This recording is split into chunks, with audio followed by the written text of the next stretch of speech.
स्वागत है आपका।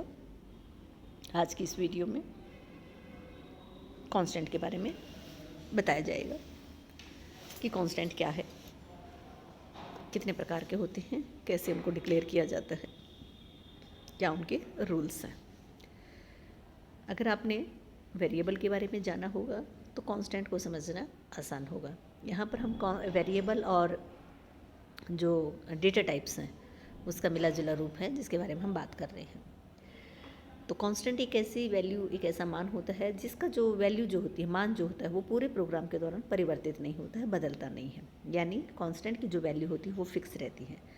जहाँ पर हम चाहते हैं कि इसकी वैल्यू कभी बदले ना, चेंज ना हो, वहाँ पर हम कांस्टेंट का प्रयोग करते हैं। जैसे पाई की वैल्यू जो है वो कभी भी चेंज नहीं होती है, या और अन्य किसी कि हम चाहते हैं कि प्रोग्राम के दौरान उसकी वैल्यू चेंज ना हो, तो वहाँ पर हम कांस्टेंट कीवर्ड का प्रयोग करते हुए इसको यूज़ कर सकते हैं। अब इसको सबसे पहले हम जानेंगे कि इसको डिक्लेयर कैसे करते हैं। वेरिएबल को डिक्लेयर करना हम जान चुके हैं, लेकिन कांस्टेंट को डिक्लेयर करना थोड़ा सा वेरिएबल से अलग है। यहाँ पर हम हैश डिफाइन प्रोसेसर का प्रयोग करेंगे। हैश डिफाइन और उसके बाद जो कांस्टेंट का जो नाम होता है वो लेंगे और उसकी वैल्यू लेंगे। जैसे कि एग्जांपल में आप देख रहे हैं, हमने कांस्टेंट टेबल लिया है और उसकी वैल्यू 10 ली है। मान लीजिए अगर हम किसी का टेबल पहाड़ा लिखना चाहते हैं तो उसकी जो टेबल जो होती है वो 10 तक लिखते हैं हम, 2 10 जा 20, इस तरीके से। तो 11 पर ना जाए, 10 पर ही फिक्स रहे। और साथ ही साथ हम देखेंगे कॉन्स्ट कीवर्ड का प्रयोग किया जाता है, और कॉन्स्ट जो कीवर्ड्स हैं वो जो उसका नाम जो होता है कांस्टेंट का, वो कैपिटल लेटर्स में होता है, जबकि वेरिएबल का नाम स्मॉल लेटर्स में होता है। तो यहाँ पर हम दोनों में, कांस्टेंट और वेरिएबल में, एक डिफरेंस देख सकते हैं कि वेरिएबल की जो वैल्यू होती है वो प्रोग्राम के दौरान परिवर्तित हो सकती है, जबकि कांस्टेंट की वैल्यू परिवर्तित नहीं होती है। दूसरी बात कि वेरिएबल का जो नाम होता है वो हम कैपिटल लेटर्स में नहीं लिख सकते हैं, स्मॉल में लिखते हैं, जबकि कांस्टेंट का नाम हमेशा कैपिटल लेटर्स में ही लिखा जाता है। और कीवर्ड का प्रयोग किया जाता है कॉन्स्ट। यहाँ पर आप एग्जाम्पल में देख सकते हैं कि पाई की वैल्यू दी गई है, जिसकी वैल्यू कभी भी चेंज नहीं होती है। अब हम बात करेंगे कि कांस्टेंट कितने प्रकार के होते हैं। तो यहाँ पर कांस्टेंट 2 प्रकार के होते हैं, एक न्यूमेरिक टाइप कांस्टेंट और कैरेक्टर टाइप कांस्टेंट। तो न्यूमेरिक टाइप कांस्टेंट में हम इंटीजर और फ्लोटिंग की बात करेंगे, और कैरेक्टर में हम सिंगल कैरेक्टर और स्ट्रिंग यानी कैरेक्टर के समूह की बात करेंगे। चलिए बात करते हैं सबसे पहले इंटीजर कांस्टेंट की। अगर इंटीजर डेटा टाइप आपने पढ़ा होगा, डेटा टाइप वाली वीडियो में अगर आपने उसको देखा होगा, तो यहाँ पर कॉन्सेप्ट आपका ज़्यादा क्लियर हो जाएगा। इंटीजर कांस्टेंट, यहाँ पर इंटीजर कांस्टेंट में केवल पूर्णांक संख्याओं को लिया जाता है, यानी वास्तविक संख्याओं का ही प्रयोग करते हैं। दशमलव बिंदु का प्रयोग करने वाली संख्याओं को यूज़ नहीं कर सकते। जैसे 3, 10, 50 इस तरह की संख्याओं का हम प्रयोग कर सकते हैं। 1.2, 5.2 इनका प्रयोग हम नहीं कर सकते हैं। और इंटीजर कांस्टेंट में हम केवल अंकों का प्रयोग करते हैं, किसी कैरेक्टर या किसी विशेष चिन्हों का प्रयोग भी नहीं कर सकते हैं।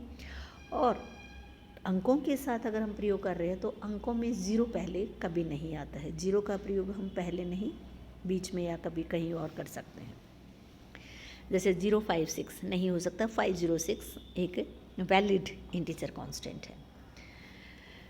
उसके बाद है फ्लोटिंग कांस्टेंट। फ्लोटिंग का अर्थ होता है यहाँ पर दशमलव यानी पॉइंट वाली संख्याओं को लेना।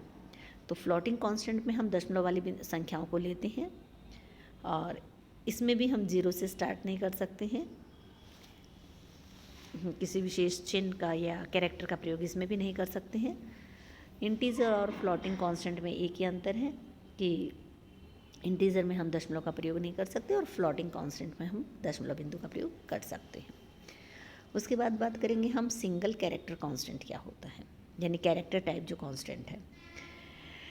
जैसे कि इसके नाम से ही पता चल रहा है सिंगल कैरेक्टर, यानी यहाँ पर हम सिंगल अल्फ़ाबेट का प्रयोग कर सकते हैं, एक ही अक्षर, एक ही कैरेक्टर का प्रयोग कर सकते हैं।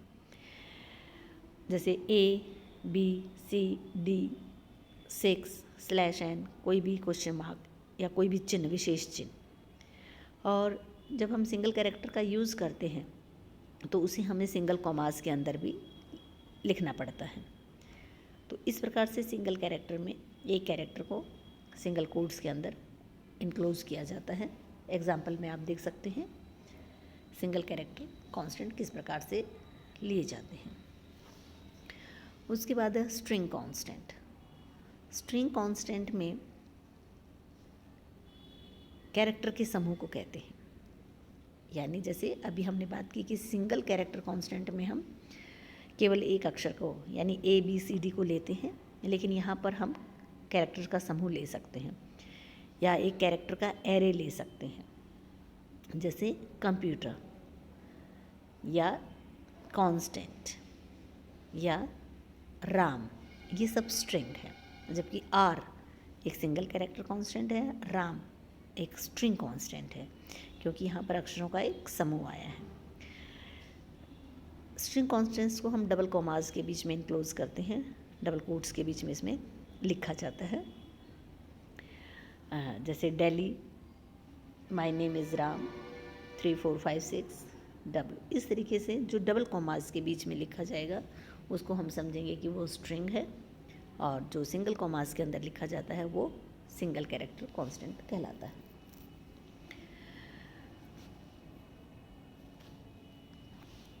तो इस प्रकार से है आपने देखा कि कांस्टेंट क्या है। कांस्टेंट के कॉन्सेप्ट को क्लियर करने के लिए आपको मेरे पिछले वीडियो वेरिएबल और डेटा टाइप को सुनना होगा, जिसकी वजह से आपके जो कॉन्सेप्ट है इसका वो और भी ज़्यादा क्लियर हो जाएगा। अगर आपको वीडियो पसंद आया हो तो इसे लाइक और सब्सक्राइब ज़रूर करें, और अगली नोटिफिकेशन के लिए चैनल को सब्सक्राइब करें। तब तक के लिए कीप वॉचिंग। Thank you.